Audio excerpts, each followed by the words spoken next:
আল্লাহর রহমতে ৩ যুবকের জীবন রক্ষার ঘটনা। একবার ৩ যুবক একটি গুহায় আশ্রয় নিলেন। দিনটি ছিল ঝড়ো এবং অন্ধকারময়। আকাশে মেঘের গর্জন, প্রবল বৃষ্টিপাত এবং বাতাসের তীব্রতা তাদেরকে নিরাপদ আশ্রয়ের সন্ধানে বাধ্য করে। অবশেষে পাহাড়ের নিচে একটি গুহা খুঁজে পেয়ে তারা সেখানে আশ্রয় নেন। কিন্তু হঠাৎই এক ভয়ঙ্কর ঘটনা ঘটে। পাহাড়ের উপর থেকে একটি বিশাল পাথর গড়িয়ে এসে গুহার প্রবেশপথ সম্পূর্ণরূপে বন্ধ করে দেয়। তারা চারপাশে তাকিয়ে দেখে পাথরটি এত বড় এবং ভারী যে কেউ একা বা একত্রে এটি সরাতে পারবে না। তাদের বের হওয়ার কোনো উপায় ছিল না। গুহার ভিতর তারা হতাশ হয়ে বসে পড়ে। তবে তারা বিশ্বাস করত যে আল্লাহর কাছে সাহায্য চাইলে তিনি তাদের মুক্তি দেবেন। এ সময় তারা নিজেদের মধ্যে পরামর্শ করে সিদ্ধান্ত নিল, আমরা আমাদের জীবনের খাঁটি এবং সৎ কাজগুলো স্মরণ করে আল্লাহর কাছে দোয়া করব। যদি আমাদের কোনো ভালো কাজ আল্লাহর কাছে গ্রহণযোগ্য হয় তবে তিনি আমাদেরকে মুক্তি দেবেন। প্রথম যুবকের দোয়া। প্রথম যুবক তার জীবনের একটি গুরুত্বপূর্ণ ঘটনা স্মরণ করে বলল, হে আল্লাহ, আমার মা বাবা ছিলেন বৃদ্ধ। আমি প্রতিদিন সকাল সন্ধ্যায় তাদের জন্য দুধ দোহাতাম এবং প্রথমে তাদেরকে খেতে দিতাম। কখনো তাদের আগে আমার পরিবার বা অন্য কাউকে দুধ খেতে দিইনি। একদিন আমি দেরি করে বাড়ি ফিরি। তারা তখনও না খেয়ে ঘুমিয়ে পড়েন। আমি তাদের জন্য দুধ নিয়ে দাঁড়িয়ে থাকি এবং ভাবি কোনোদিন তাদের আগে কিছু খাইনি, আজও খাওয়া উচিত নয়। তাই সারা রাত আমি দাঁড়িয়ে থাকি এবং তাদের ঘুম ভাঙার অপেক্ষা করি।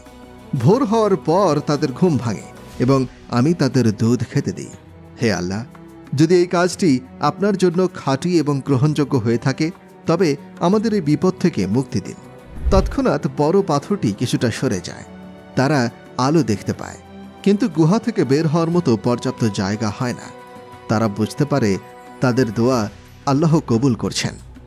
দ্বিতীয় যুবকের দোয়া। এরপর দ্বিতীয় যুবক তার জীবনের আরেকটি ঘটনা বর্ণনা করে দোয়া করতে শুরু করল।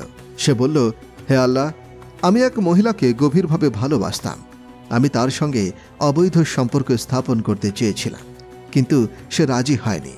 একদিন সে একটি বড় বিপদে পড়ে এবং আমার কাছে সাহায্য চাইতে আসে। আমি তাকে 120 স্বর্ণ মুদ্রা দিই, কিন্তু শর্ত রাখি যে সে আমার ইচ্ছা পূরণ করবে। যখন আমি তার কাছে গেলাম, সে আমাকে বলল, আল্লাহকে ভয় করো এবং আমাকে অন্যায়ভাবে স্পর্শ করো না। তখন আমি আপনার ভয়ে ভীত হয়ে সরে আসি এবং তার পাওনা তাকে ফিরিয়ে দিই। হে আল্লাহ, যদি এই কাজটি আপনার জন্য খাঁটি এবং গ্রহণযোগ্য হয়ে থাকে তবে আমাদেরকে মুক্তি দিন। আল্লাহ তার দোয়া কবুল করলেন। বড় পাথরটি একটু সরে যায়। গুহার ভেতরে আরও আলো প্রবেশ করে, কিন্তু এখনও তার বের হতে অক্ষম। তৃতীয় যুবকের দোয়া। তৃতীয় যুবক তখন দোয়া করতে শুরু করল। সে বলল, হে আল্লাহ, আমি একটি শ্রমিককে ভাড়া করেছিলাম, কিন্তু কাজ শেষ করার পরে সে তার পারিশ্রমিক না নিয়ে চলে যায়। আমি তার টাকাগুলো বিনিয়োগ করি এবং সেখান থেকে অনেক সম্পদ অর্জন করি। বহু বছর পরে সেই শ্রমিক ফিরে এসে তার পাওনা চায়। তখন আমি তাকে তার টাকা এবং সেই টাকায় অর্জিত সমস্ত সম্পদ তাকে দিয়ে দিই। সে বিস্মিত হয়ে আমাকে জিজ্ঞাসা করে, এত সম্পদ কি সত্যি আমার? আমি বলি, হ্যাঁ, এটা তোমার অধিকার। হে আল্লাহ, যদি এই কাজটি আপনার জন্য খাঁটি এবং গ্রহণযোগ্য হয়ে থাকে তবে আমাদেরকে মুক্তি দিন। আল্লাহ তাআলা তার দোয়া কবুল করলেন। এবার বড় পাথরটি সম্পূর্ণ সরে যায় এবং তারা গুহা থেকে বের হতে সক্ষম হয়। তারা সবাই আনন্দে আল্লাহ তাআলার শুকরিয়া আদায় করেন এবং তাদের জীবনে খাঁটি সৎ কাজের গুরুত্ব গভীরভাবে অনুভব করে। গল্পের শিক্ষা। এই গল্পটি আমাদের জন্য গভীর শিক্ষা বহন করে। এতে বোঝানো হয়েছে যে আল্লাহর কাছে খাঁটি দোয়া এবং সৎকর্মের মাধ্যমে যে কোনো কঠিন পরিস্থিতি থেকে মুক্তি পাওয়া সম্ভব। প্রথম যুবকের দোয়া আমাদের শেখায় যে মা বাবার সেবা এবং তাদের প্রতি ভালোবাসা আল্লাহর নিকট অত্যন্ত প্রিয়। কোনো অবস্থাতেই মা বাবার অধিকার উপেক্ষা করা উচিত নয়। দ্বিতীয় যুবকের দোয়া আমাদের স্মরণ করিয়ে দেয় যে পাপ হতে বিরত থাকার জন্য আল্লাহর ভয় থাকা অত্যন্ত গুরুত্বপূর্ণ। মুহূর্তের দুর্বলতায় ভুল পথে পা বাড়ানো থেকে বিরত থাকা বড় একটি ইবাদত। তৃতীয় যুবকের দোয়া আমাদের শেখায় যে সততা এবং আমানতের প্রতি দায়িত্বশীলতা জীবনে শান্তি এবং সফলতা এনে দেয়। নিজের স্বার্থের ঊর্ধ্বে উঠে ন্যায়পরায়ণ আচরণ করা আল্লাহর নিকট অত্যন্ত পছন্দনীয়। এই গল্পের অন্যতম গুরুত্বপূর্ণ শিক্ষা হল কঠিন পরিস্থিতিতে আল্লাহর প্রতি সম্পূর্ণ ভরসা রাখা।